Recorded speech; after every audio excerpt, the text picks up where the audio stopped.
Hello and welcome to the Free Bin Podcast, a podcast of the Toledo Public Library in Oregon. My name is Sophia. I'm Harrison. And I'm Cindy. Yay! So today's episode, we're going to talk about some things that we have learned lately.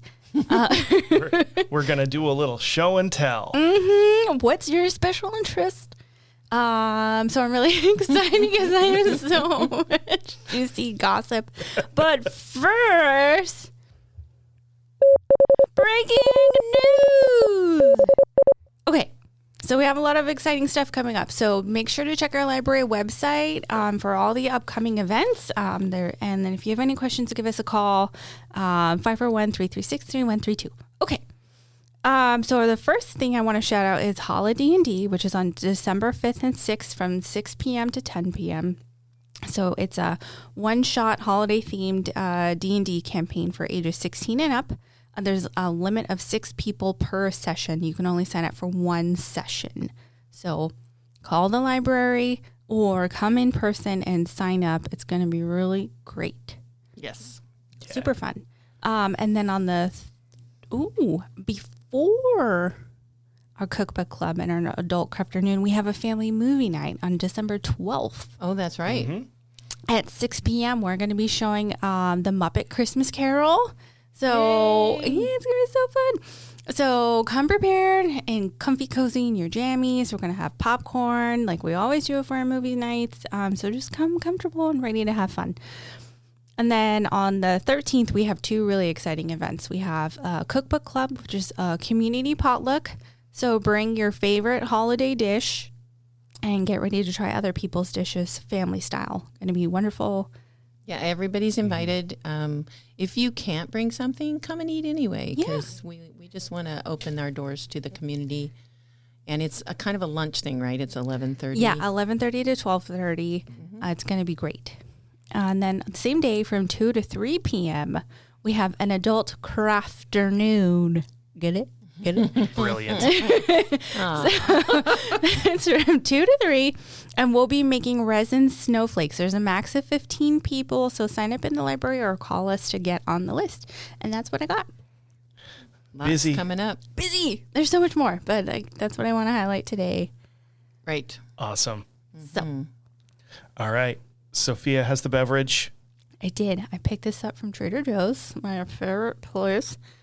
It is a sparkling Honeycrisp apple beverage. And I must confess, this is not my first time trying this. Okay.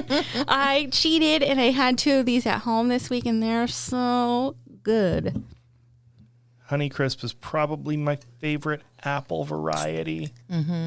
There's that one from Washington, that like bright red, real waxy one. It's relatively new. I think it's a newer cultivar that you only see some places, and it looks like a fake, unconvincing plastic apple. Those are pretty tasty too, but in general, I like a Honeycrisp.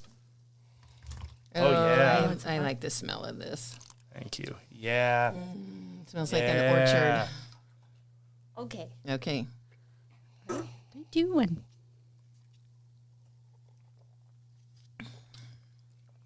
Yeah. Oh, It's yeah. good. Yeah. It's like sparkling stuff we drink on New Year's Eve. Yeah. It's like, We're not champagne drinkers. It's got a little more depth to it than your standard sparkling juice, I feel like. It tastes more, It is really good, though. yeah, it's nice. It's almost cidery. 13 out of 10 for me. I love it so much. It's That's like a Martinelli's, but sparkling. Yeah, it's just apple juice, water, and carbon dioxide. There you go. So good. Ah. Woohoo! Shout out Trader Joe's. Nice. Woohoo! Okay, All right. moving on. Today's episode, we're focusing on special interests. What have we learned? What have we read? What have we watched? If we follow down a rabbit trail. Researching till the end. I want to hear about your special interests. Okay, ready to go. Who goes first? Rock, paper, scissors. Not literally. Three rock, papers. No. You do that with 3 people. It just keeps going around in a circle. It's you go first. You usually don't go first, so we'll let you go first. Okay. Tell us. So I've been following a couple of rabbit holes in my before bedtime. I've been watching cave diving YouTube. As some of our listeners might know, I've got an interest in diving, especially cave diving. It's really fascinating to me. I never want to do it. I got open water certified. And so I learned years ago enough about diving to kind of understand what's going on, but I have no interest in ever scuba diving again, really. But it's just really interesting watching commentary on diving videos and things like that about what went wrong in some circumstance, or how to do something. It's just really fascinating to me, the psychology of going into a hole and going farther into the hole and farther, and then coming back out, and then going back next year and going even farther into the same hole. Sounds terrifying. I think I realized that it's not a hobby I want to physically engage in. When I was doing my checkout dives, and my instructor, who was very good, but I was breathing, I guess, more heavily than you ideally would. And when we came up, he looked at my gauge of how much I had in my cylinder, and he said, "You really like air, don't you?" And I thought, I do like air. I like having all the air I want all the time. Right. And especially now when so many things like that used to be things we would just purchase outright or make for ourselves, so many things are becoming subscriptions, right? I don't want the ability to breathe to be a subscription. And so I don't really have a need to engage in a hobby that requires you to budget for air to do that hobby. I like air to be freely available. And so as long as I stay above the water line, air is not a subscription for now. So I've been watching a lot of dive talk and things like that. The other thing I've been doing that is something that I'm getting into is drumming tutorials, because I'm kind of sort of learning to play drums. Drums were my first instrument when I was like 7, and I had a little drum kit, and I really loved it, but I don't think I ever actually played it very much, so we ended up letting it go. And so I've been learning to get the basics down, and I'm currently working on 2 of my 2025 bingo spots for myself, which are to learn to play a blast beat and learn to play a D beat. And both of which are not super complicated things, but you need some strength and endurance and fundamental skills to pull it off. So I'm trying to work my way there. It's not going to be the first or third or fifth thing I need to get down, but those are sort of my benchmark for being able to play drums at a level that I'm like, I feel pretty good about. So I've been kind of practicing when I can. If it sounds like when I'm doing emails and invoices in my office, it sounds like I'm imitating Thumper from Bambi in there, it's because I'm trying to get my leg strength up. And so I've been working on moving my legs in sync. I do hear it sometimes. I apologize for that. It's fine. So I've not been working on like the upper body part of it as much, because it's hard to do that and type. But I can see that. I can see why. But those are the 2 things I'm working towards. So I'm working on, I want to try to learn the French grip and or German grip, which allows you to play quickly on, the snare or a hat with your fingers more than your wrists or your arms. So it's a little more efficient and a little faster. And that's pretty much it. So a blast beat would be kind of your standard beat for, grindcore, death metal, black metal. It's like eighths on the kick drum and then alternating eighths on the snare and the hat. Mm-hmm. So it's bada bada bada bada bada bada bada. Yeah, and it's so for your grindcore death metal, it's kind of the equivalent of what is for jazz. Right. It's your basic thing, but you've got to be comfortable with the fundamentals to play fast and sustained and like jittery. that. You have to and jittery. A certain kind of jittery, a controlled kind of jittery. And then a D beat, that's probably a little farther off even for me. It's something you hear in crust punk, grindcore. It's a simple polyrhythm. You recognize it when you hear it, but it's the one that kind of goes bump ba dum ba dum bump ba dum ba dum bump ba dum ba dum bump ba dum ba dum. You're playing it. It's usually played pretty fast, but the kick lags behind the snare pattern in an interesting way. That one, I don't think I'm going to maybe get down by the end of the year. It's the kind of thing that you can find yourself accidentally doing when you're tired and trying to do something else and your shin cramps up and your kick gets a little slower. I suspect that might be how it initially developed, but it's hard to keep the pattern going because it's an odd polyrhythm, and especially trying to transition in and out of it is tricky. So that's what I've been working on this week, and I apologize for all the floor sounds. No. It's okay. I need to get my shins need to get ripped by the end of the year.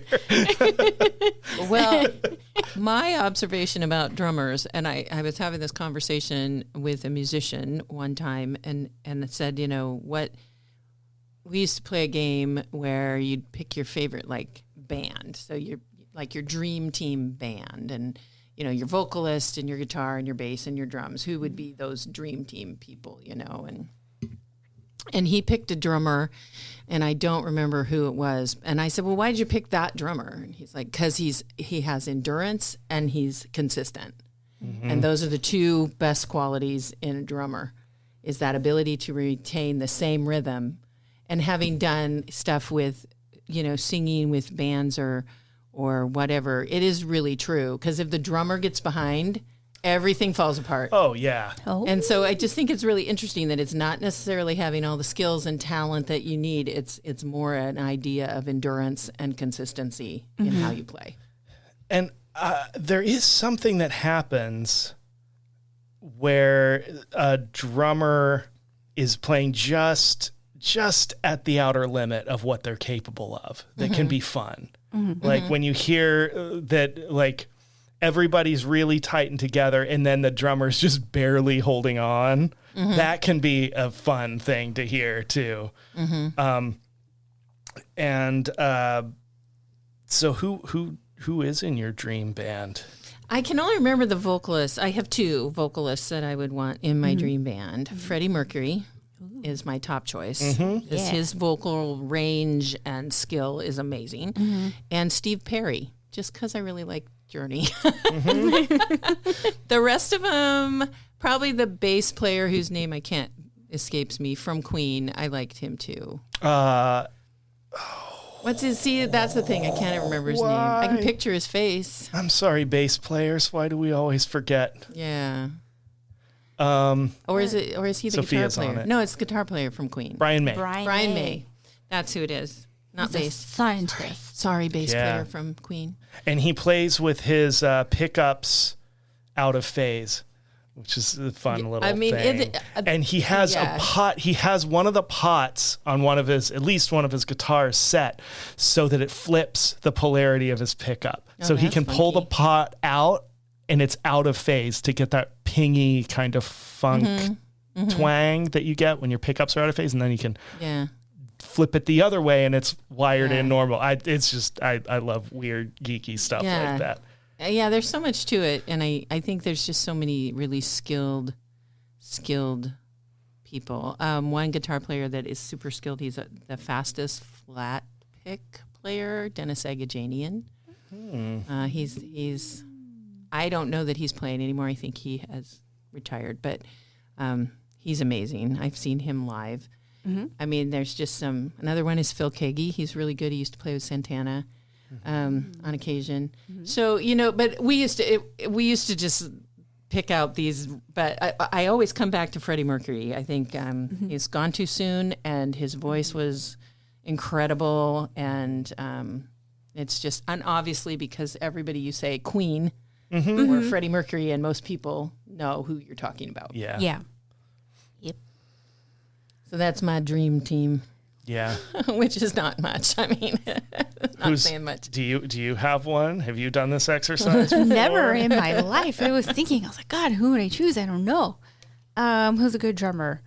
Travis Barker is a good drummer. I feel like he's pretty solid. Guitarist. I don't know. The first guitarist that comes to mind is Carlos Santana. I really like him. Yeah, I like Europa. amazing. I love that song. Who else? Good vocalist. Oh, I don't know. I have to think about this, and I'll circle back. Yeah, I'm going to have to think about it too, because there are different parameters. Like, does it have to be somebody who's currently no? If you pick Freddie Mercury, it can be anybody. If they have to be like contemporaries. Oh, Or if we can pick anybody from anyone in history, or if they need. That's an artificial rule I'm imposing. I'll circle back to this too. I didn't mean to introduce a new concept to you. We have new rabbit holes. New rabbit holes to go down. Yeah. I had a renewed need to try and get my drum basics down when I saw the news that Rush had brought on a new drummer after Neil Peart died. And I was like, you can't do that. There's nobody who can do that. What are they doing? Is this some kind of like... I don't know how I feel about it. And then I saw who they picked, who's very well regarded, but I wasn't familiar with her before. Annika Niels. I'm not sure if I'm pronouncing that right. She's German. I watched her playing, and I was immediately like, I guess you can do that. Like, she's bringing Neil with her, and she's like, I think there was anyone out there who could fill specifically the hole that Neil Peart left behind. But then I saw her doing this, and I was like, whoa, okay. Yeah. This is good. This is good. I'm on board now. Yeah, and I felt the same way about when they revived Queen, and when Brian May brought it back, and I'm like, nobody sings like Freddie Mercury, but Adam Lambert. Is pretty good. Yeah, he did a good job. He's got a great voice, and but it's an interesting exercise in your musical knowledge. Well, right now, next year, I think is it Foreigner and Lynyrd Skynyrd are going on tour together. Oh, man.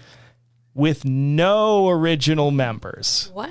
Of course, all the members of Lynyrd Skynyrd have died. Yeah. And the current singer from Foreigner is not on this tour. So it's an odd situation because who are we going to see? Like, it's a cover band with the official title name from the rights holders. It's an odd situation. It is. Yeah. Well, and that's the thing with those era bands. I mean, it was a golden age, and you can replace them, and you can hang on to the name, and you can hang on to the songs, but the one, if you've seen him originally, the first big concert I ever went to was Journey, and it made such an impression just from being, 17, 18 years old in this huge stadium with all these people, and being right there. It's a whole different experience, and I think if you get that kind of experience, that's pretty cool. This is one of those things where I feel like I might be turning into a grumpy old man about the fact that we don't have bands anymore in the public consciousness. There are solo artists, and when you look at the top, Have they been formed recently? Ooh, no. Yeah. But this is something I was looking into too, that like a lot of the bands that are still relevant have been around for a while. 15, 20 years at least. And bands are not as something we do as much. Sophia well, has what's one. your definition of a band? There's a bunch of boy bands, right? There's like K-pop and like There girl is bands. K-pop. You know? Yeah, there is. K-pop and J-pop, and there's all those That's boys true. and girl bands. Because aren't they mostly singers? They're vocal groups, but Yeah. that counts. Does that count as a band? I mean, if we go back to the 50s and you look at all the doo-wop bands, it's like it's a group. Yeah. And then you can it's a group, quibble over whether they were formed by a label or producer or whether they formed themselves. But that's Yeah. that's a group. I think it's evolved from the traditional like it's with the advent of the 90s or the 2000s. I get lost those late years 90s, early 2000s of the boy band, and I think that kind of changed a lot of direction that the music business went into. But I think you will find more traditional, and I'm talking like bands like Foreigner, those guys, more traditional like that now in country music. Yeah, that's true. Because the band is usually like, you get a duo like Brooks and Dunn, but their band is got a name too, or you get a band that's, there may be more of that still hanging out in country music than there is in the other types of music. I don't know. It's an interesting question, though. I don't know. It is. I don't listen to country, so I'm trying to think of a current country band. I'm still coming up with individual. Yeah. So, I mean, it's kind of a tricky question what you view as a band and how you define that as opposed like if to they all play the instruments and they're making it all happen versus just vocalists, like a vocal group. Right. Singing and dancing. Or is it, a single cohesive unit of musicians versus somebody doing like hiring on touring or studio musicians. Yeah. And I think you'll find them too in the jazz. There are jazz bands. I know there are plenty of bands out there because pretty much most of what I listen to is bands, but it seems like you have to dig down a little bit. Yeah. You're getting down into the genres, down into subcultures, and not like the popular consciousness, not like what's on the radio. It seems like that's waned a little bit to the point where we've got two bands touring that don't even have the original band in them, as opposed to there being a huge headlining band that formed 3 years ago. Right. At the same level. And so that's when I'm like, I feel like these kids, they should pick up a guitar and feel what it's like, and I don't know if they need to, but I feel like they need to. And that makes me feel like I'm tipping over into some new phase of my life. Stage. Get off my lawn. You're curmudgeon suddenly. Yeah. It's been a gradual process. True that, man. Well, that's a rabbit hole that we could discuss all the rest of the time. Yeah, I'm like, what are the parameters of my perfect band? Like, what kind of singer?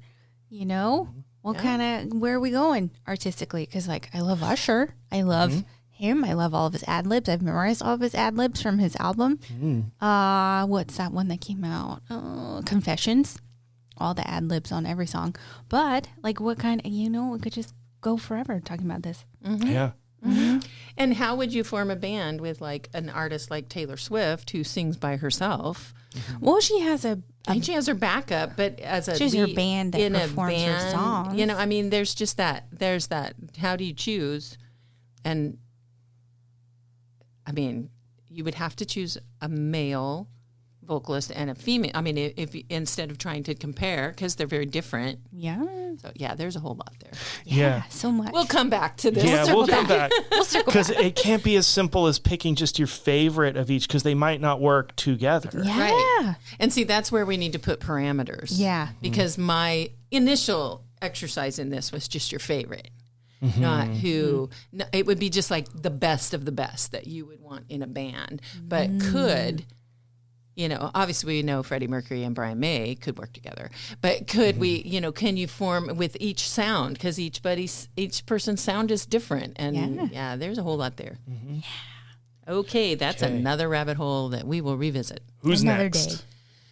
Well, I think we're going to save Sophia's I have so much very juicy exciting scoop. news from the front. Mm-hmm. So my current rabbit hole, and I think my algorithms know me well online, and it's that time of year when I start looking at recipes for what I want to make for Christmas dinner, and that, and then up came two internet entities. I was trying to think of a better word. That kind of started showing in my reels, on Facebook when I'm looking, and they're fascinating to me. Mm-hmm. So lately I've been watching candy making online. And I picked up these two specially, but I want to do just a really quick little, because I'm a researcher and a librarian. I want to do a quick little dive into the history of candy making in the U.S. Let's do and this. I won't read the whole thing I have of notes. You can hear my notes. So the first, I'm going to ask you, it's a quiz. I'm ready. It's a quiz for you. Are you ready? Okay. The first commercially sold candy in the USA, it happened in about 1806. So What? the first commercially sold, not necessarily created, because obviously they had candy sweets for a long time. Mm-hmm. But so what do you think it is? It's got a weird name.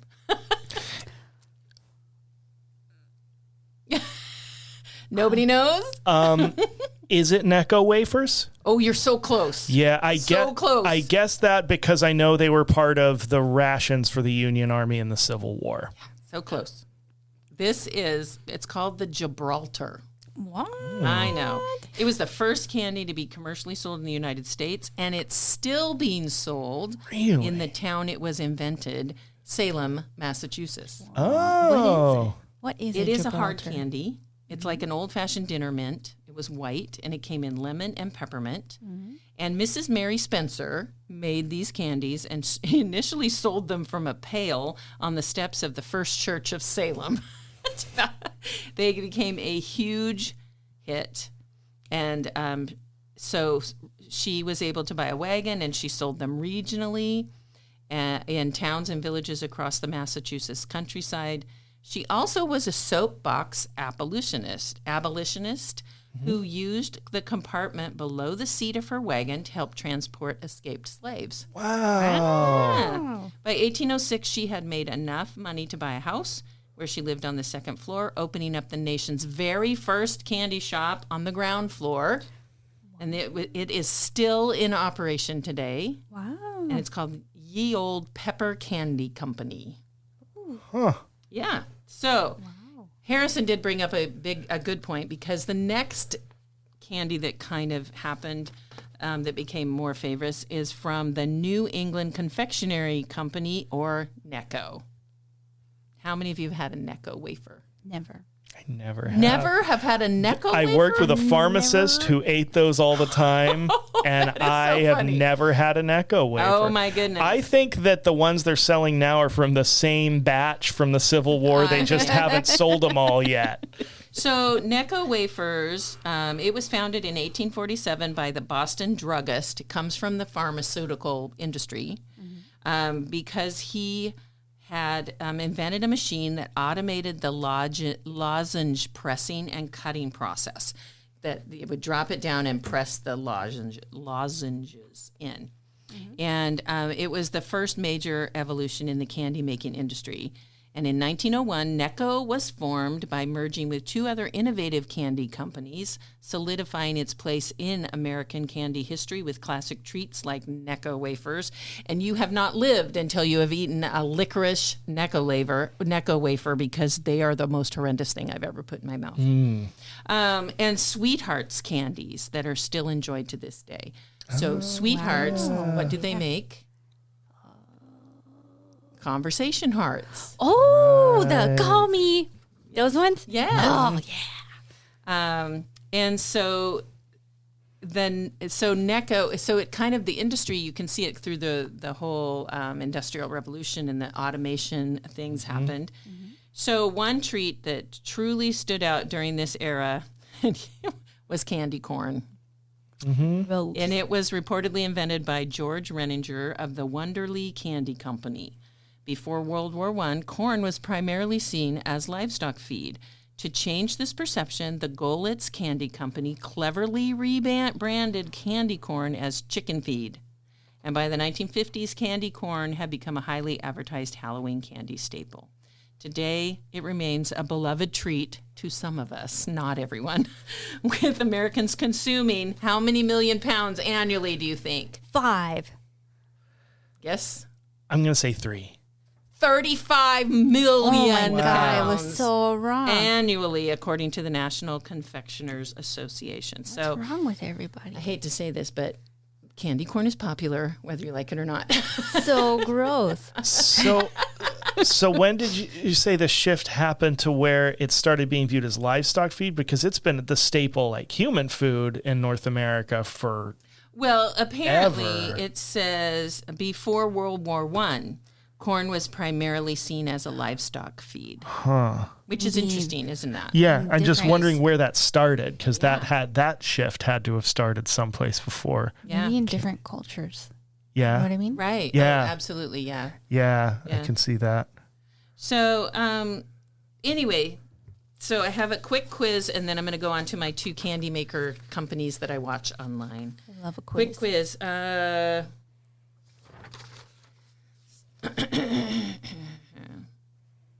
Let's see if I can find something. Oh. What year do you think Tootsie Rolls were invented? 1936.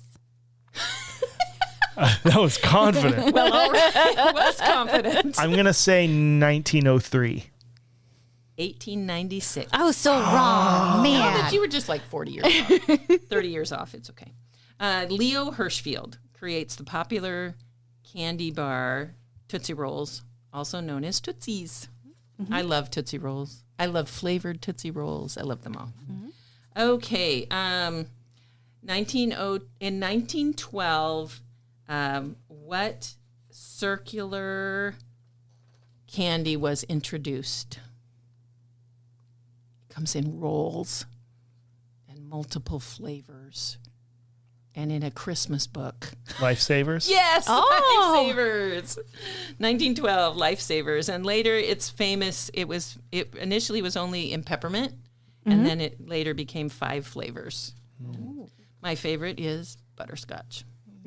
Okay, let's see if I can. So in 1922, Hans Riegel created chewy candy called Dancing Bear, later best known as Gummy bears. Gummy Bears. That's right.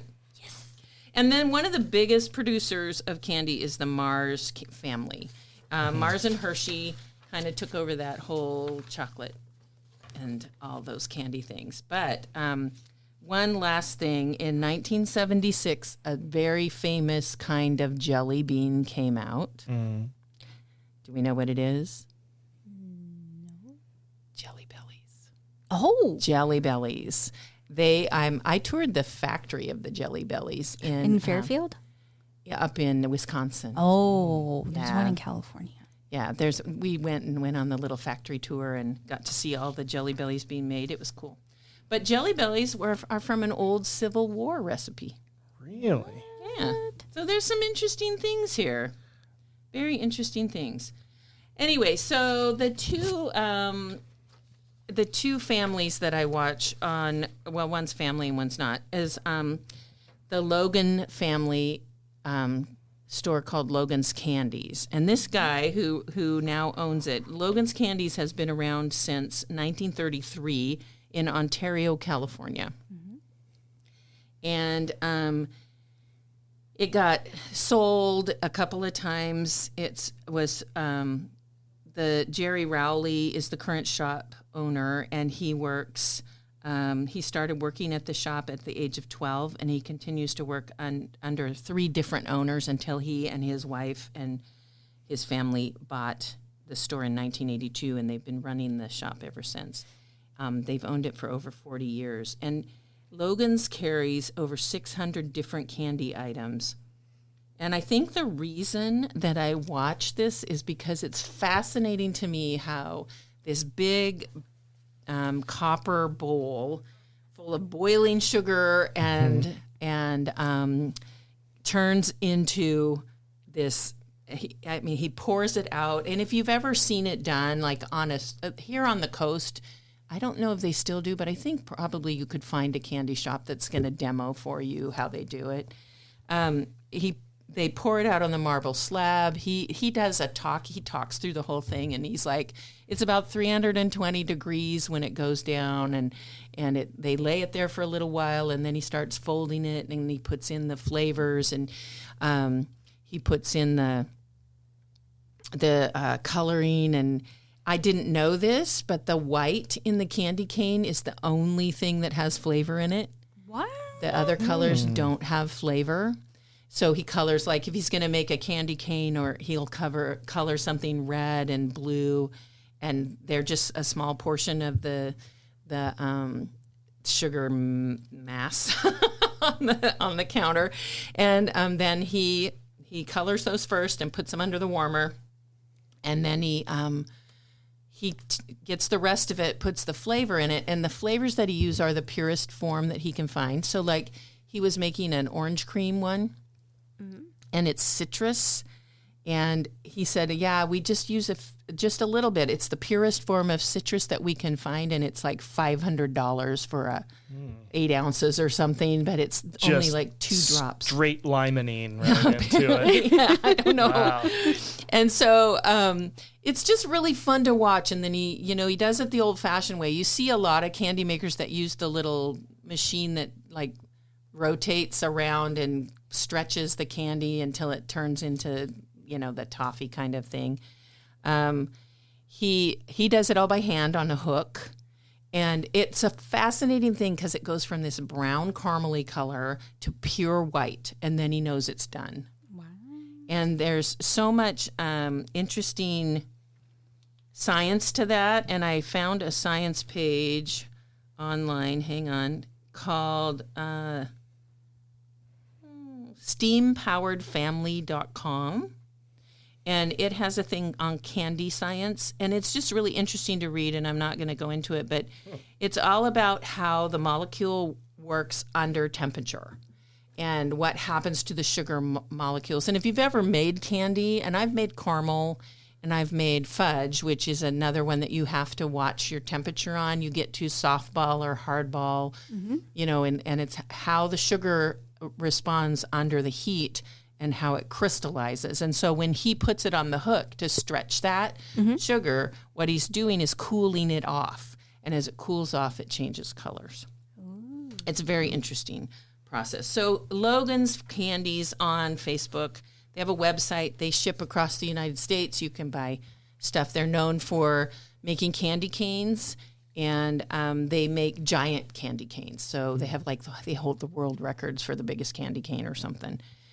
He's really entertaining and funny, and the whole family is involved. It's kind of cool to see a family-run business be in business for 40-plus years. Mm-hmm. That's pretty cool.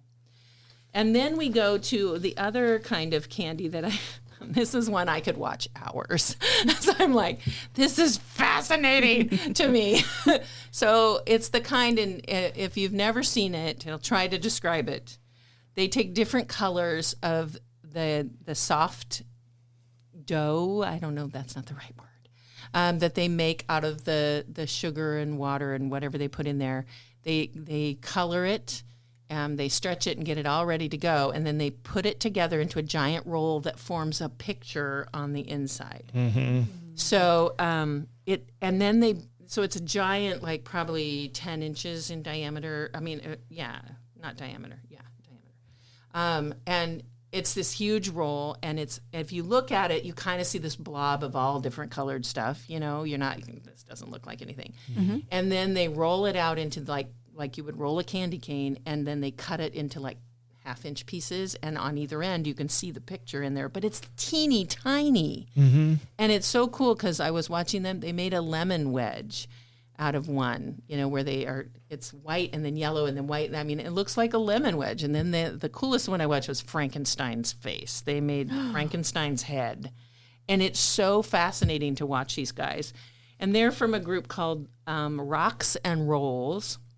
It's named after the rock candy.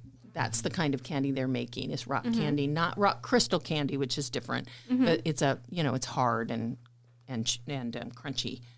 And rolls is because they roll it up. So it says they reflect. The name Rocks and Rolls comes from the unique technique where designs are made into large rolls and then stretched and cooled into smaller sticks. And so it's just a really cool thing. They're in the Netherlands, in Utrecht, Netherlands, something like that. But the guy who runs it, his name is Kim, and he has been doing it for like 20 years. And his philosophy is you just try and see what you come up with, and you kind of perfect it. And once you have that design, you can just do it. It's just fascinating to me. I just am not that kind. I don't have that kind of awareness to put something together and have it come out looking like that. It wouldn't look like that at all. They do ship to the U.S. I had to look. Ooh. So you can get a what do they call a jingle box for $50 plus shipping from the Netherlands. I wonder how much. And they give you. Each box has 6 artisanal favorites, from crisp image candy, that's the kind that has the little images, and tangy sour bites, to buttery caramels, crunchy honeycomb, soft gummies, and classic pillow drops. Ooh, the pillow drops are cool too. They're those little pieces of candy that look like little tiny pillows. And the way they do it is they stretch it out like they're going to make a candy cane, and then they stick it in this little box, and they press down on it, and it like almost cuts it. And then she lifts it up and drops it on the counter, and it scatters into like 100 pieces. Very cool. Very satisfying to watch. I've seen those videos. And so they do small batch kind of stuff. So they're doing their Christmas. You can order it right now. You get sour. Let's see. What do you get? You get hard holiday themed image candy, sour cherry and black currant candy, crunchy vanilla honeycomb. Honeycomb's my favorite. I love honeycomb. What's honeycomb? Soft and chewy strawberry gummies, buttery caramel with salt, and pillow drop mint candy in traditional candy cane colors. What's honeycomb? Is that what you said? Honeycomb, I watched them make it because that's what I've been doing lately. And what it is when you add, so if you're making candy, if you're making fudge or something like that, you add baking soda into it. And baking soda has a reaction, and it puffs up. Oh. So it's like, I was watching him do this. He does this giant copper bowl. He makes the caramel, adds the baking soda in, and it literally goes and makes this huge, pillowy, hot mass of sugar that would burn your hands. And then he lets it cool down, but it never loses that air. So it's like candy with air in it. And it's really crunchy, and it's really good. That sounds good. And it sticks to your teeth. The one I've seen with the image candy, and they do other stuff too, there's a store in my hometown called Lofty Pursuits. Right. They do toys, games, ice cream, and candy. It's a fun place. But they do that same thing on their YouTube channel where they're laying in big ropes of multicolored sugar, and Yeah, I can't tell what it's going to be until they do the thing where they pull the end of it until it gets real narrow, and then they run it through and you get a little Christmas tree or something. It is amazing. They made a Christmas tree, and I mean, we're literally talking the size of a maybe a half inch round piece, maybe, but probably closer to 3/8 inches. And this one had a little Christmas tree with lights on it, little multicolored lights. What? Wow! Like, how the heck? That's amazing. How do they sustain? That's what I'm like, how does this big roll sustain all of that without getting an air bubble in it, without getting, because they put it together hot and they put it together on a hot table and they build it from there. So they build like the center first and then they build it out so it's round. But how do they not? I mean, it must just all melt together in the center while they're creating it, so that it's just such a skillful thing. And I'm just really, really impressed by that. Do they keep it hot while they work on it? Or? Yeah, they have a heated table or a heat lamp that goes over it. Maybe that helps prevent air bubbles. Yeah, that's what I'm thinking. While it cools down. Or prevents it from cooling while you work on it. You know, like how you work with glass and you got to keep it hot. Yeah. Yeah. It's a whole thing. Anyway, so that's where I've been lately. Cool. You will find me at home. You gonna order some candy? Watching murder mysteries and watching candy be made. Are you gonna order some? Lofty Pursuits does worldwide shipping too. Oh, I might have to go and see. It would be fun. Because it wouldn't be the international shipping, but it wouldn't be the same exactly. Lofty Pursuits. I should write that down. And I'll check out that other one too. Yeah, Rocks and Rolls. They're all on Facebook. If you are on Facebook, but they have YouTube channels too. And Logan's Candy, because I just genuinely am so appreciative of the fact that there is such a cool family-owned business still running. Yeah.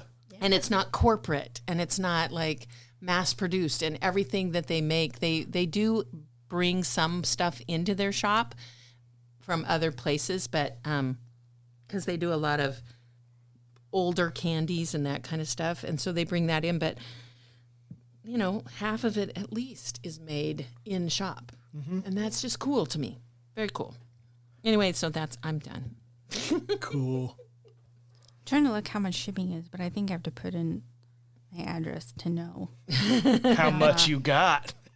Right, from the Netherlands. Listen, I'll buy it. I just want to know. I'm curious. I will follow up for research later. Okay. Okay, we're ready. Okay, we're ready. I feel like I need to put my hair up and sit all crisscross so I can tell you all this juicy gossip. All the story. Okay, we're gonna start. So, in my free time, when I want to just shut off my brain and not think too hard about anything, I watch reality TV. So good. Great British Baking Show is over. I'm devastated. So, I liked who won though. No spoilers. No spoilers. There's going to be a lot of spoilers in the shows that I'm talking about. So if you're a fan of these shows, also, I'm really sorry. We can gossip about it later. So, Netflix dropped Selling Sunset, and then very recently dropped Selling Sunset OC. So they both have 2 new seasons. So Selling Sunset is a show based in both offices. Both of the shows are based in Southern California. One is in LA, one is the LA office, and one is the OC office, Orange County office. And the Oppenheim group is run by 2 twin brothers. They're short, bald, muscular men, right? But all the people who are realtors on the show, a majority of the people on the show are women. It's like all offices run by women, So, and they've dated some of these women, multiple, one guy, his name's Jason. He's dated, at least 2 of them, serious, long-term relationships. But then they break up and they continue to work with each other afterwards. Ooh. Isn't that crazy? Oh my God. It's like Fleetwood Mac. Yeah, it's like that. But they continue working together. It's crazy. Okay, so Selling Sunset in LA. I will tell you the story of Emma and Chriselle. So Emma is this tall, blonde, very just like a goddess. I don't know. She's just, oh my gosh, just gorgeous. And so her friend is Chriselle, and Chriselle is like, I would say like the star of the show, but they have a very strong friendship. But things went awry when Emma got in a relationship with a new man, but this man was very like controlling, very like, it was not a good, healthy relationship. And so Chriselle was like, oh, I've been in these types of relationships before. I don't think this is going to end well. Like, I don't approve of this. I don't support this. And so Emma felt like unsupported because she was like, why isn't my friend supportive of me in my new relationship? Like, I want things to be good between all of us, and I don't understand why it can't be. So it's like feeling this split between these two very important parts of your lives, your friends and your romantic partner. And obviously you want them all to get along, but if, they don't approve, then it's like, how do you continue without there being like a huge like split in your life? Well, is this one of the bald muscular men, or is this a different man? This is a different man. Okay. So he is an heir to like a wealthy family. I cannot remember the industry. Oh man. But anyway, he doesn't have to work. He can just like jet set. He can go anywhere, do anything. Like, he's just wealthy, and he really wanted to control Emma and really was like, pressuring her to stop working. And like, she sells multi-million-dollar homes. Okay, she's worked, and she has her own business. She sells empanadas, which is just so funny. But, she has her own business. She's very successful. She's got her own money.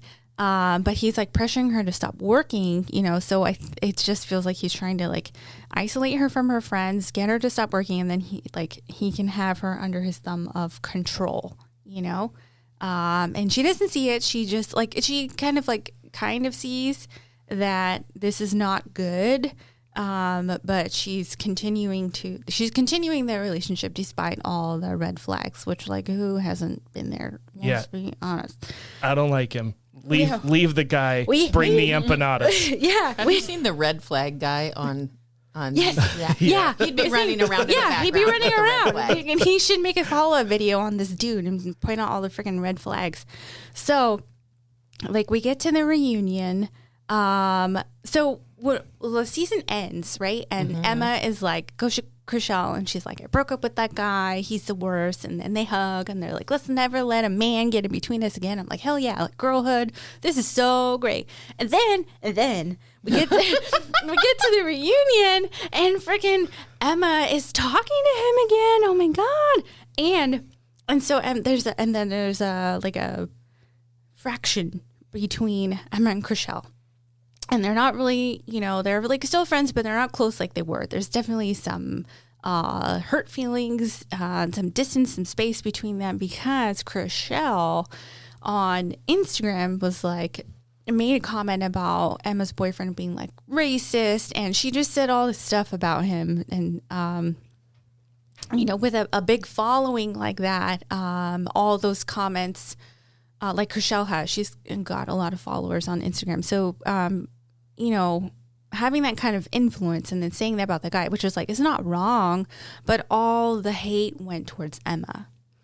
So Emma got a lot of like flack for having that kind of boyfriend. So maybe she doesn't share the same views like me. She's her own person, but she caught all the flack for her boyfriend's ideals, which is like fair, but also like not fair. I don't know if that makes sense. Like sometimes you are who you associate with, but also like you are your own person. So like, I don't know. It happens a lot. And like you see it happening with like, when Jim Carrey and, McCarthy. Jenny McCarthy. Yeah. Jenny McCarthy. She got a lot of blowback for things that she said, but they were both saying the same thing. And it was interesting to see that the blowback was directed at the woman, and not to the man, even though they were saying the same thing. It's just interesting to see how that falls. I would say that's misogyny and the patriarchy in action. You know? Depends on, who were the majority of the commenters? Were they women or men that the blowback went? Well, women historically have upheld patriarchal standards, you know? So that's another conversation for another day. But, you know, so like Jenny McCarthy, Emma received a lot of the blowback. And so that put a wedge between Emma and Chriselle. And so they weren't really friends the way they were before. So a lot of the reunion centered on that and their friendship and kind of all the things that came between us. And like, was Chriselle in the wrong? Was Emma in the wrong? You know, all this back and forth. So there's no real resolution yet. I don't know if they've made amends, if Emma's cut contact. I need to follow up on this. But that's where the season ended. I was like, oh my God. Like this, you know?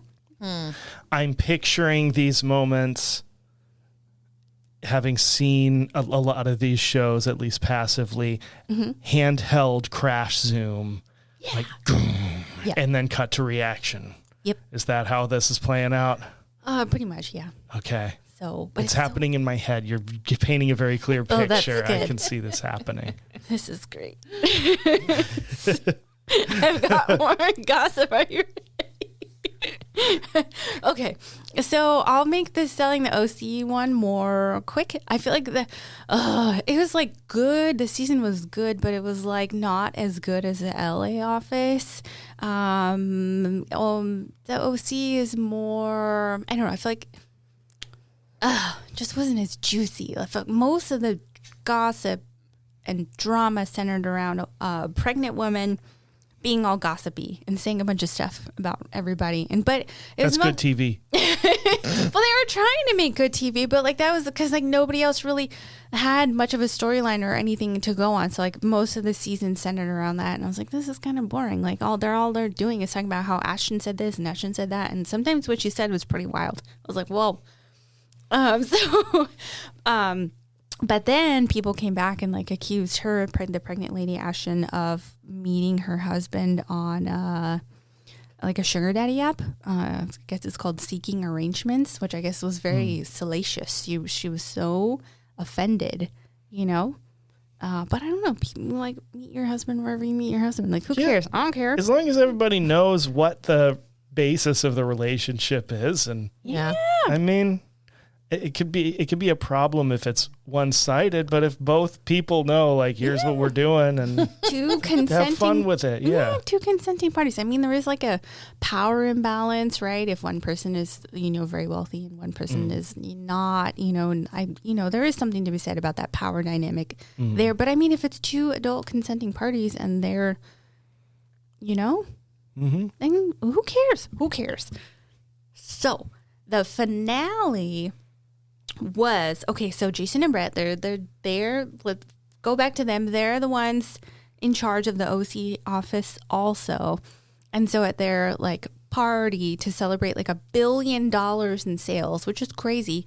They announced so Jason was selling his personal property in OC, which was worth like $15 million, which like that's something to be said about how much friggin' money they make, as owners, and like. I guess they get much more of the split of like the commission when you sell and buy your home. Right. So he has a $15 million property and he was going to give it to someone in the OC office. And so there was some like top contenders and this dude named Gio, who was really just a guy. Just, very, I don't know. Is he down to earth? No. Just no. That's a geology joke I'm trying to make. That was a pretty good one. Okay. I had to explain it, so no. Anyway, he thought he's a number one producer in the office, so he thought for sure it's coming to me. No. And then there was a gasp. Didn't go to Geo. When I was watching this happen in real life, I was like, oh, what? It's not going. Geo is the number one in love. It's like, I believe. So then there was another top producer. Her name's Polly. And I was like, okay, for sure. Like, if it's not going to Geo, then it's going to go to Polly. She's like British, you know, top seller, got like a $17 million home. She's selling like crazy, you know, so much money. Didn't go to her and went to Alex Hall, who is also, which like this might not mean anything to you, but she's also a top producer in The Office, but she's like, and she's built her career over a long time. She's a single mom. I feel like she's worked really hard to get to her position in her life. So I do feel like she deserved it, but I was just so shocked that it went to her over other people's. But I don't know. I feel like it didn't feel like the same level of like drama and like juicy gossip as the LA show, right? 'Cause it's just like, you know, what's the storyline here? Bring a pregnant woman, spreading a bunch of gossip, and then Alex Hall gets the listing. Like, the end.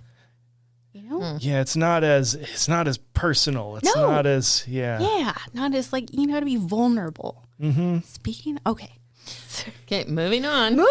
Speaking of vulnerable, the Secret Lives of Mormon Wives. Thank you. Thank you for sharing your lives with millions of people.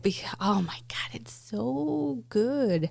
But also it's like really personal and real. They just get so vulnerable. They just really just like are so open and they share so much of their lives. But like you're crying along with them because it's like, oh yeah, that is really hard to go through actually. Like, and this is, you know, I can relate. This is so hard. I forgot what story I was going to tell from the Secret Lives of Mormon Wives. Oh, okay. So this is, it just came out very recently, but I think spoiler alert. So the season starts and some of the women aren't filming. Two people didn't come back because of like contract disputes, and then some people were taking like mental health breaks because it's very there's a lot going on in their lives. But one of the villains from season 1 and season 2, her name's Whitney. And aren't they all? And either you love her or you hate her, and I feel like both. I'm like, I love you because you bring so much like drama, like juicy stuff to the show, you know. But I always feel like you hate her guts because you're just like, ugh, Whitney, you know, like can't you, like she like can't admit when she's wrong, she can't admit when she's like at fault, or like how what she said would have hurt somebody, and you're like, Whitney, like can you please see outside of yourself and see how you've done wrong, and then you can like make amends and grow together as friends, you know? Whitney. So she didn't come back because of a contract dispute. She like wanted like more money, and she wanted like a role on a like syndicated show, and they told her no, so she didn't come back because she was doing her own thing. But she only came back because she wanted to do Dancing with the Stars. So it was like a week before they were going to audition for Dancing with the Stars, and she only came back to film so she could do that. But she was very open that that's why she was there. And I was like, okay, like, thanks for being real, but also like, get the heck out of here, Whitney. I don't care. You know, because she just comes and it's just so awkward because everybody, it's like tense between them, and it just, you can tell that it's like really uncomfortable. They don't get along. And they're like, why are you here? You know, if you're only here for that opportunity, you're not here for like, it's called mom talk. You're not here for like the girlhood of like mom talk and like supporting and loving each other. And she just sees it as a business, which is like fair, like get your money, girl. But she made it onto Dancing with the Stars. And not only did she make it on Dancing with the Stars, but she made it to the semifinal. But then she got voted off. But she got voted off after the season dropped on like Hulu and Disney Plus, where she very openly admitted, I'm only here because I want to get on Dancing with the Stars. And I think that didn't go over well with people because she was immediately voted off the show as soon as that dropped and people found out that information. Who is she up against? I don't follow Dancing with the Stars. So who is she dancing with, and who is she against? Season? Yes, the current season. With the guy from Mark Ballas. Yeah, That was her partner. Oh, okay. Who's Mark Ballas? He's a dancer. Yeah. Oh, that's right, because they partnered them with like a... Yeah. Oh, But okay. he's the one where the crocodile guy's son is. Oh, yeah, Yes, yeah. my wife has kept me posted on Yes. that front. I can't Yeah. remember his name, but Yeah, I watch Robert. him dance occasionally. Yeah, Robert Irwin. That's He's right. muy popular. He's like, people love him. His sister won one of His them. sister won, and he made it to the finale, so he might also win. So he's beloved. Who else is there? Dylan Efron, which is Zac Efron's brother. He's partnered with Danielle Karagach. I'm really sorry if I butchered that. Who else made it to the finale? There's one more person I cannot remember. Oh, Alex Earl. Like a podcaster, influencer. Oh, okay. She used to be in the Call Her Daddy podcast sphere. Okay. She used to be friends with a lady who runs Call Her Daddy. What's her name? Alex Cooper. But they had a falling out. So the drama. the juicy scoop. So anyway, I just finished that. When did I finish it? On Wednesday. And so now I just feel like, now what?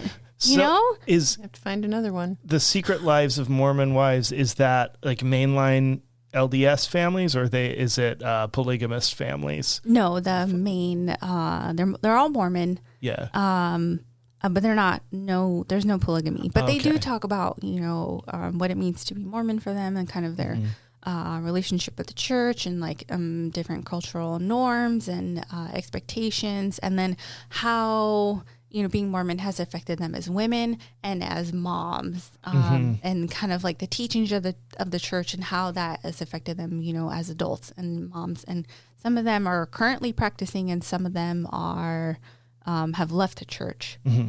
So there's different dynamics, but it's interesting to learn about all the different teachings. Yeah. And I ask because we've watched, mostly my wife has been into, but I've watched along through the years, Sister Wives, since they're polygamist family, not like mainline LDS. And that was always interesting because it's sort of like, at least appeared to be a counterexample to like what you hear, because there's always that the issue of hypervisibility of bad actors when there's a small group in society and when something horrible happens, but you might not know if there's an example of that being not harmful or being positive. And it seemed like, oh, this is an interesting counterexample of how this culture can work and be supportive and be positive. And then it now seems like he is not as far from the negative side of it as the husband, the dad would have maybe liked to be presented, which I don't know. It's the worst. I was trying not to go too hard on this, knowing that I'll go there. like, yeah, Call me, Cody. I'll tell you. You are the Yeah. worst. I don't like him from everything that I have seen, knowing that, it's reality TV and there are things that might be, but it does seem sincerely like he was not at all a good or present husband or dad for And anybody there. I was trying to be like diplomatic you were and soft. being I'll go there. helpful. Thank you. Yeah, 10 cows down. He really, I would agree. What I've read and what I've seen, and I don't follow the show. Like I follow it like on sound bites, my 3 minutes on whatever. But it's so, to me, it's just really reality TV and is something that I don't watch a ton of. I mean, I've watched The Amazing Race. I've watched a little bit of Survivor, but I hate conflict in my own life. And so to watch it on the screen just makes me really anxious. And it's like, no, I'm not going to watch two people fight and I just can't. I just don't do that. So that's just me. I'm not a big fan. However, I just kind of wonder, is it truly reality or is it curated reality? Oh, both. Because, there's that idea that some producer somewhere is cutting. They got the cutting room floor. And so are you really seeing what really happened, or are you seeing somebody's perception that will sell more advertising or, get more views or get more stuff? And so part of me is like, are they really that bad, or are they really that good? Or are we making heroes out of one and villains out of another? Yeah. Are we creating a show that is not technically like a real show, like just filming someone's life straight up with no cuts?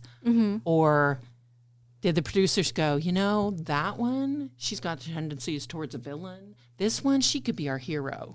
Let's do that. Let's create that kind of scenario. And then, and it's great for entertainment because that's what it is. It's entertaining.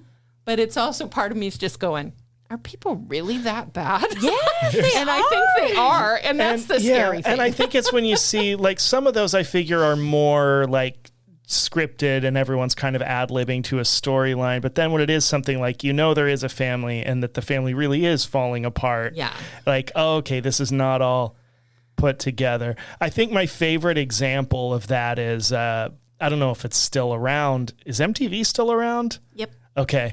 Remember Cribs, where they would do the thing where it's like some famous musician would take you to their giant mansion and show you all their Lamborghinis. Yeah. And the standard thing was, musicians, even the very famous ones, typically do not live in big mansions with Lamborghinis. MTV would rent a mansion and cars and all of these things and have people go show you around, quote unquote, their luxurious home and pretend like it was theirs just to show off this thing. And there's one episode of Cribs with Redman where he very, very much did not play along. And he did something where it was like he got around this usual process and got the producers to actually come to his apartment.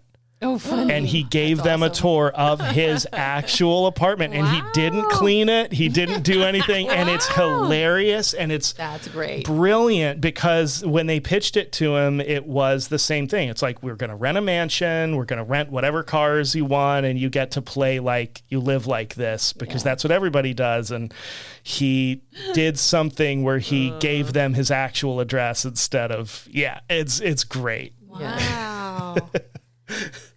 I just think there's so many people who are ready to. I think of like the royal family, because Meghan Markle's show on Netflix is kind of an example of that. It's not her home that she does. She invites people into. She doesn't live there. It's somebody else's home that they rent, but she plays it like it is, and that's fine. I just feel like there's so many people ready to jump on anybody's faults. Oh, yeah. They are just ready to vilify somebody for having a different opinion or wearing the wrong clothes or seeing, there's just so much going on. Hello and welcome to part 2 of the Free Band Toledo, Oregon Public Library podcast. The goat scream gets me every time. We're ready to continue our conversation about reality shows, all of our special interests and things that we have learned in the past week or so. I think we had a little interruption. And for context, this was supposed to be like the quick 10-minute episode idea I had to get us through Thanksgiving, where we would just do show and tell about what we've learned in the last week. Yep. And it has taken us almost a week to finish recording this episode, and I'm sorry. It's just in time for Thanksgiving. It is. Yeah. So, there you go. It's like a 2-parter. Right. Anyway, so here we are. Where were we? Where were we? We were talking about Sister Wives. We were talking about Cody. And we were talking about Meghan Markle's fake house. And we were talking about how quick people are to jump on the perceived faults of public figures, I think. Yes. Yeah. They shouldn't have faults. Well. They're famous. It's not allowed. Yeah, well... In the real world, everyone has faults.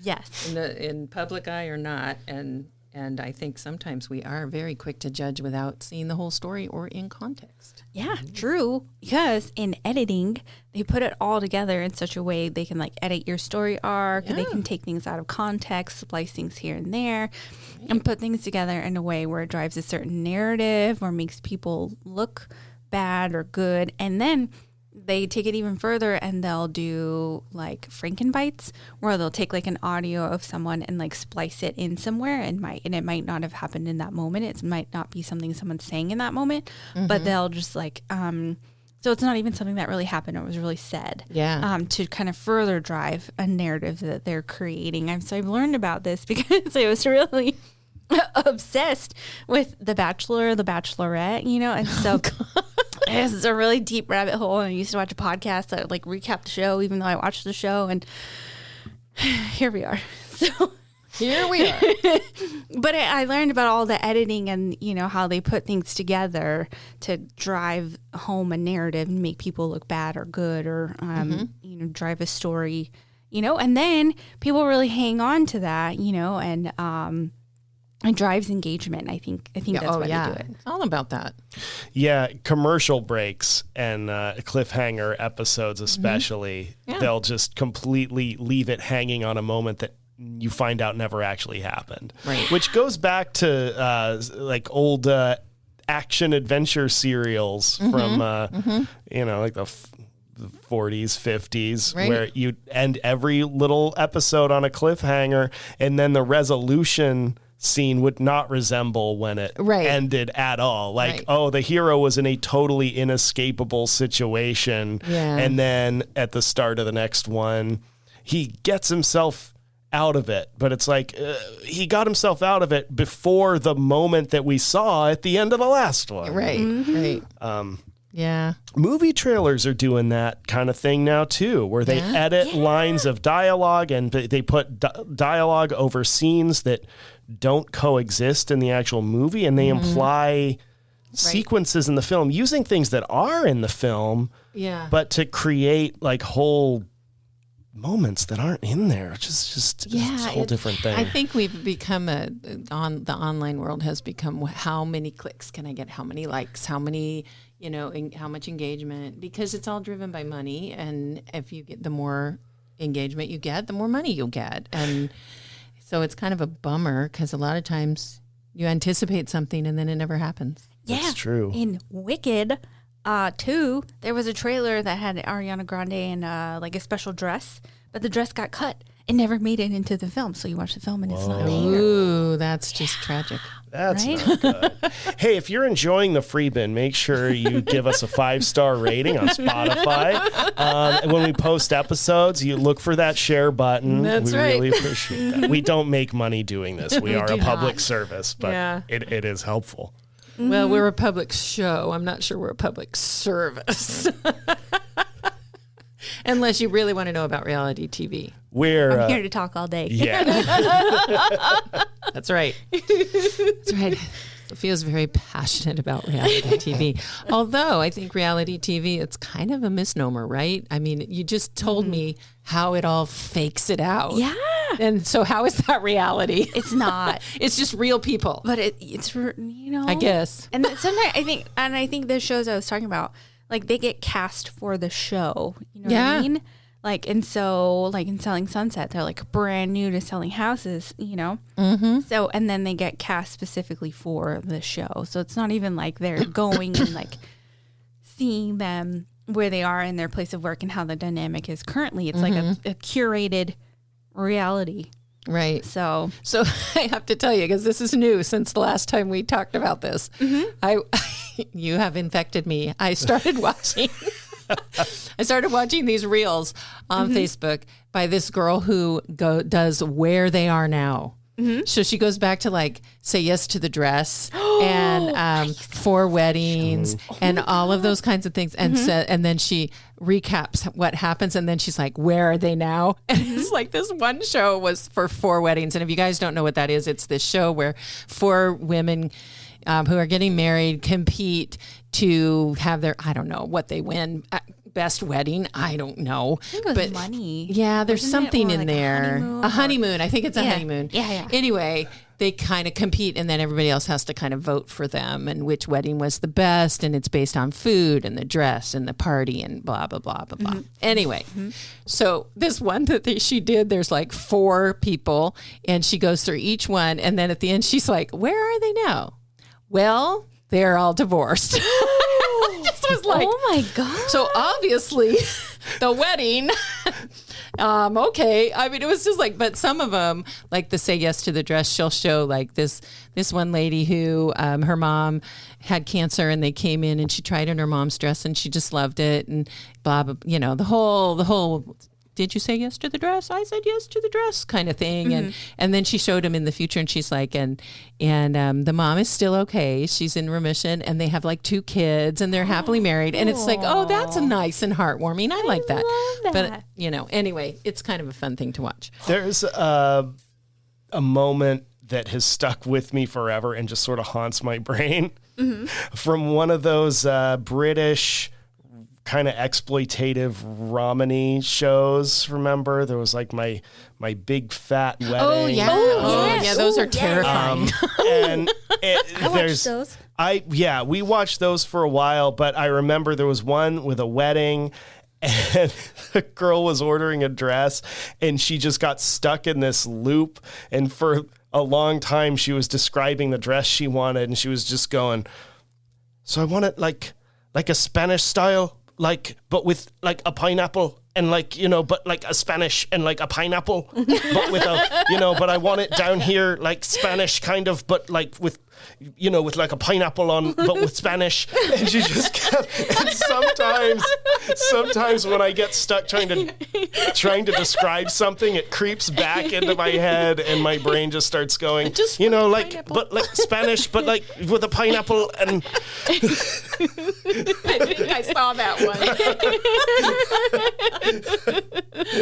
Oh yeah, it's that one always is like, well, that's fascinating. It's fascinating to me because of the culture. Mm-hmm.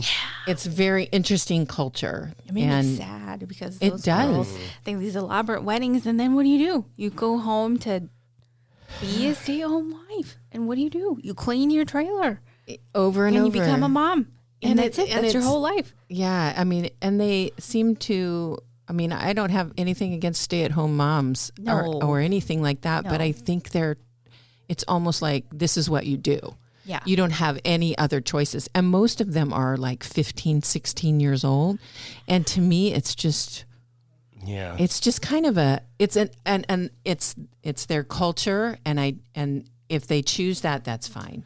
Yeah. But I just think sometimes it's like, have you never traveled outside your world, this little world that you live in? Do you know nothing else? But if your mom did it and your grandma did it and her grandma did it, and it's what you do. It's what you do. It's all it's all about like any life could be someone's dream life. Just cleaning a trailer, that kind of sounds good to me. But if you've got to have the choice, like for it to be like if any life is also a prison if you have no choice. And I always thought there's so many red flags with the men in that show. There's so much. There are times I'm just like, does he like hit her? I mean, there's just these really weird, and then so much alcohol and so much drunkenness at the weddings and just the way that the women tend to like, I got to wear the skimpiest dress I can because I got to attract a man, and I got to get married, and it's just like, it's just kind of this. It's so different. And the choice to focus on those relationships too and show those also reinforces the perception. Like the Hoarders shows always. I was reading a breakdown years ago. I don't have. Sorry. In our little interim there, in the goat scream, many days passed in which my whole family got the flu. So that's why my voice sounds different. But the Hoarder shows overrepresent women like elderly women as hoarders. You see more women on those shows, even though pathological hoarding is predominantly men. Really? Wow. Yeah. I did not know I that. didn't know But that in the either. heyday of the hoarding shows, women were So- overrepresented on the shows, promoting this idea of like, because it's this cultural idea of like the crazy old cat lady or whatever, and that people would point and laugh at. And then in real life, it affects men at a much higher rate. Yeah, those shows, I've watched just a couple of those because they make me so sad, because I think part of it is because I understand a little bit of that mindset, that sometimes things get so overwhelming, you can't make a decision. You can't step forward. You can't. It's like your brain just goes, nope, we can't do that. And usually there's some kind of trauma or something that happened that caused that first impulse to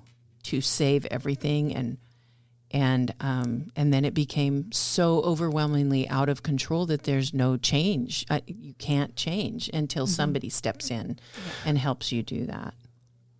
I watched quite a few of those, and then I started really paying attention to how those shows affect my own like emotional state, because that's an important thing to check in on yourself with sometimes, is what is the media I'm consuming causing me to feel, and about whom. And when you're watching these hoarding situations as they're presented, it can be infuriating. There's someone who's got, a dead cat under their couch, and all of this stuff, and all their relationships have fallen apart because they have a really severe and persistent mental illness. And then you're watching all their reactions that are being filmed and shown to you that are all this sort of denial and downplaying. And it's infuriating as it's presented on those shows. Is like people, they're like, oh, I like to collect a little bit, and they're just completely being what looks like kind of passive aggressive to the people who are trying to help them. Right. And then I realize, every image and line of dialogue that's been selected and shown to me on this is causing me to feel angry at a mentally ill person who I've never actually met. Right. And I don't know the reality of this situation. Right. All I know is what's being shown to me. And this show is consistently just making me feel frustrated with someone who is having a horrible time. Yeah. And I don't know if this is good. Like, because of what it's making me, like, it has convinced me to be enraged at this this sad grandpa. Yeah. And I have no reason to feel that. I don't know this person. Right. Yeah. Or the circumstances or the context. Yeah. I can't watch those kinds of shows. I can't watch Hoarders or like My 600-Pound Life, stuff like that. I cannot. Yeah. It's too much for me. Yeah. So I stick with the really light stuff, like The Secret Lives of Mormon Wives. I can't watch The Bachelor. I'm joking. I'm being very sarcastic. That's good times.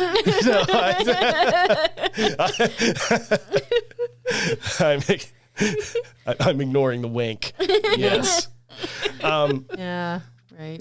I can't watch The Bachelorette or The Bachelor, and I think it's because I can't imagine the choices made to go on a show to find somebody after 30 days or however long it takes, and then want to marry them. Yeah. It's like, first of all, and I don't like the competition aspect. I think that's so degrading. Yeah, you have for to be women. you have to be in on it. I think. I think you do. But then some women aren't, and I think that's what they bet on, is people being like competitive and cringy, and Ooh. they bet on all the human emotions making really good reality TV. Then that's what happens. But I just, and then I just I feel sorry for either the Bachelor or the Bachelorette, because, I watched the last 5 episodes of one, and this guy is it was a girl. This girl is playing these guys off of each other. And I thought, that is just mean. It's just stupid. And it's like, I get that you're just doing this. I know there's a whole mindset behind it. But to me, by the end of it, but the sad thing was that it sucked me in and I wanted to know who she ended up with. And then she didn't choose anybody. Whoa. And I'm like, you little... You just did it. I mean, it's and the producers, she wouldn't. And I don't know what the producers thought, but she wouldn't make a choice. And I'm like, this is well, first of all, you just wasted my time. But I just find it, I don't know. I just find it hard to think that somebody would actually go into it. And maybe they don't, but go into that setting thinking, I'm going to find somebody that I want to spend the rest of my life with. I think they're fed that by like the producers, right, of the show. They're like given that mindset because they use a lot of the same phrases. It's like that cult language. Ooh, cultish language. Yeah. And because I've noticed that throughout the seasons, they use a lot of the same language. And I'm like, they must be being fed this by the producers, this get them in the mindset of like taking this seriously and like really looking for somebody because they all repeat the same things. Like, I'm trusting the process. I'm not sure if I'm going to find my person. I think I could be falling in love. It's like rinse and repeat across different seasons. Yeah. There's something that always makes me reflect on that, the producer involvement and the coaching, which I'm sure for people who follow this and audition for these shows is automatic and understood mostly at this point. But the like confessional booth to the camera things that intercut with individual people where they're always speaking in present tense about the scene that's being shown. And that takes a lot of prompting when they sit down, that it's like a lot of people, I'm sure even if they know the format, are going to start talking in present tense. Well, what was that? Talk about what happened yesterday. And then someone's got to come and be like, no, say it now as if it's happening now. Right. Because the viewers are going to be watching it happening while you're talking. So describe that again in present tense, like it's on the screen in front of. And again, it's been so many years now. I'm sure people know the drill when they're on these shows, but at least in the beginning, when these shows are being developed and that visual grammar and juxtaposition was not normal, like how many times would someone have to start over and be like, don't describe what happened. Say like, oh, he's screaming at me and I don't, like that. Like it would take a lot of kind of prodding to get that specific present tense delivery. I don't know. It's a minor thing, but it feels natural in the moment. But if I think about how you get there. A lot of prompting, but it's so good. It provides so many good, juicy moments. It works. It does. And I can watch a little bit of the cringy stuff, and then after a while, I'm like, can't do the cringe. It makes me so uncomfortable. I miss the sincere dating shows like Flavor of Love, where a bunch of women truly love Flavor Flav. Oh my God. And want to be with him. And, because, and Flavor Flav, of course, who is always like that and always dresses that way and is very much, not putting on a front for that show in any way, shape, or form. It's just pure human moments, know? And then Bret Michaels, I watched that one too. I miss those shows that were so honest about what's happening. Is this with a wink? Because it's the same thing. I'm getting over the flu, so I'm trying to wink. My eyes are still burning a little bit, so I'm working on it. The only reality show that I watch consistently that I love is The Great British Bake Off. Oh, because they're so nice. Love it. They're so nice to each other. And my favorite one is Junior Bake Off because the kids are so nice to each other. And I'm always in awe of a kid who can bake better than me anyway, but they just are so kind and they really, it's like they just want the other person to succeed too. And so if I can watch a reality show like that all the time, I get really sad when it's over. I know. It's like this, it's like, oh, now I have to wait another 6 months. Yeah. Until next year. This is terrible. Yeah. Are you caught up? Did you watch who won this season? I did. And what are your thoughts? Well, she was amazing. Amazing. Baker. But they all were. Yeah, but I have thoughts on it. Well, and I have thoughts too, but go ahead. Okay. What's that guy's name? Tom? Uh-huh. I don't think he should have made it to the finale. I think he scraped by like the skin of his teeth, and he just happened to be like a little bit better, or had like a moment where he was a little bit better than somebody else, and so he scraped through to the finale. And like, I don't think he was a bad baker, but I don't think he should have made it to the finale. Oh, yeah. I think he should have maybe left a couple weeks before that. Well, what's your take? Well, I'm not sure. Which one's Tom? Is he the tall one? The tall and the blonde hair. Yes. The other guy was Aaron. And he was also very tall. Yeah. Did he have the mustache? I think so. He had braces and did he have a mustache? Anyway, Braces and a mustache. it depends on how they did. Depends on how they did their judging. Because if they judge simply on one day, then I'm not sure she should have won. If they judged on an overarching arc on this season, then definitely she was the best baker all season long, the most consistent. But I did read some comments. People are like, no, if you're just judging, they say they just judge on that one individual day. I'm not sure they do that in the finale. Yeah, because they say they do. They say, but I think it's really hard as a judge if you've been getting to know these people and watching them bake consistently over however many weeks, 9 weeks or however many, then your brain, it's going to be really hard for you to shut that off and say this person was not as good today as they were, because honestly, she got so many star bakers. She really did deserve to win. Yeah. But for that one day, was she the best? I don't know. Judge for yourself, people. Great British Bake Off. Get back to us. Let us know. Yeah. Anyway, that's a nice note to end on. Right? We could go another, forever hour about all kinds of. We might have to revisit this subject. We'll be back with part 3. Reality shows. Things that we love. Yes. It's not quite 2-part. It's a single long episode with an addendum. Yes. An addendum. The only thing I want to add is it's so funny. Okay. So like Mom Talk, right? They just got, what is that word? Renewed? I think renewed. Yeah, for the season. Season 4 and season 5, and they're thinking of dropping season 4 in early 2026. But there's like all this drama happening on social media right now, and it's very juicy and it's very not PG. And so one of the ladies was dropping tea about another lady and was saying all this stuff. And one of the comments was, "It's a terrible day to have eyes that can read."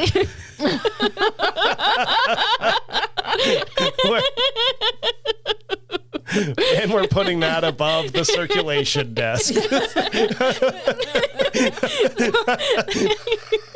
That's been floating in my brain. There are days like that, though, when I go online and I'm like, oop, nope. That's how I feel. I'm like, that's enough internet for today. Not going to read that again. I leave you with that.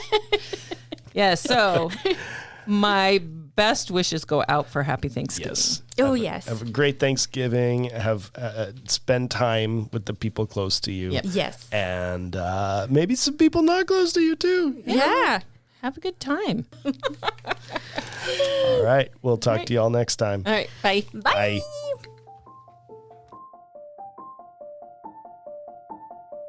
The Free Bin is a production of the Toledo Public Library, which is part of the Lincoln County Library District in beautiful Lincoln County, Oregon. Writing by Cindy Bilek, Sophia Kahn, and Harrison Baker. Original music by Harrison Baker. Editing by Harrison Baker and Sophia Kahn. The views and opinions expressed on this podcast are those of the speakers and do not necessarily reflect those of any organization they represent. Good night.